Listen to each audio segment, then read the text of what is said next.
yang menyamar jadi dia. Alhasil setiap kali papasan sama Riko, warganya jadi bingung. Ini betulan Riko apa bukan nih? Ini sosok jadi-jadian itu jangan-jangan nih. Kayak gitu. Nah karena mereka nggak bisa ngebedain mana Riko yang asli dan mana Riko yang jadi-jadian, makanya mereka pun memilih untuk pergi. Kalau Riko ada, mereka ngejauh gitu loh, Wak. Ya kalau misalnya Riko betulan, kalau misalnya Riko jadi-jadian gimana? Mereka kan juga takut. Nah sikap tetangga-tetangganya nih, Wak, bikin Riko down. Riko sampai nggak mood makan, dia agak susah tidur, dan beberapa hari kemudian Riko langsung sakit. Nah sejak Riko sakit, Wak, suasana di rumah tuh jadi kerasa macam berat kali, macam dingin kali gitu, Wak.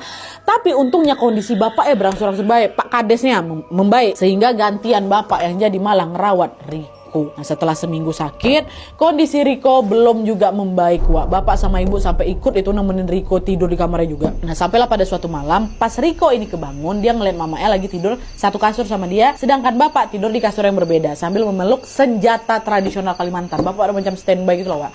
Nah di situ Riko ngebangunin mamanya karena dia mau minta tolong diantar ke kamar mandi, dia mau buang air kecil, Wak. Nah karena tubuhnya Riko ini masih lemas, mamanya tuh udah bangun, dipapahnya lah Riko ini pelan-pelan ke kamar mandi kan. Di saat yang sama, bapak yang tadi masih tidur ikutan kebangun nih, Wak. Lalu dari kan bangun mereka bertiga mau nganterin, bapak kebangun bentar.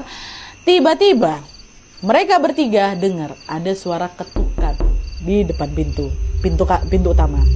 Bapak nanya, alah datang lagi dia nih. Udahlah, biar aja bapak ajak dia ngomong gitu kan, kata si bapak. Bapak berjalanlah ke arah jendela depan sambil menggenggam senjata yang dia bawa tadi, Wak. Lalu pada saat horden dibuka, memang betul laki-laki yang menyerupai Riko itu ada di depan mereka. Dan sosok itu lagi-lagi berdiri di teras sambil memandang mereka dengan tatapan kosong tanpa ekspresi dan wajahnya pucat macam mayat gitu kan. Tapi bukan Riko.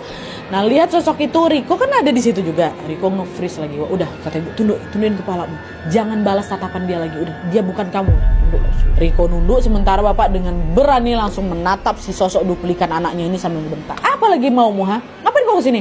Pergi kau! Dengan suara lirih si sosok itu bilang, bukain pintunya, Pak, saya lupa bawa kunci, kata dia kayak gitu. Sedetik kemudian si sosok ini beralih menatap ke ibu. Dia bilang lagi, ibu, bukain pintunya, saya belum makan, di dapur ada daun ubi tumbuk kan, Bu, ibu udah masak untuk saya kan. Tanya lagi kayak gitu, denger itu ibu diam, ibu gak jawab apa-apa. Karena ibu tetap tuh pegangin tangan Riko, karena Riko digemetar nih, Riko nunduk aja gitu kan. Lalu seolah lagi ngejek Riko yang lagi ketakutan, Wak, si sosok ini tiba-tiba ketawa, tapi ketawa ya suara binatang, macam suara binatang tuh loh. Kata dia gitu. Pas si sosok ini ketawa, bapak emosi kan, langsung diangkat senjata ke udara. Kau bukan anak gua, kami semua di sini tidak menerima kedatanganmu, cepat kau pulang kau kasal kau, kata si bapak gitu kan. Dan sosok itu bilang, aku cuma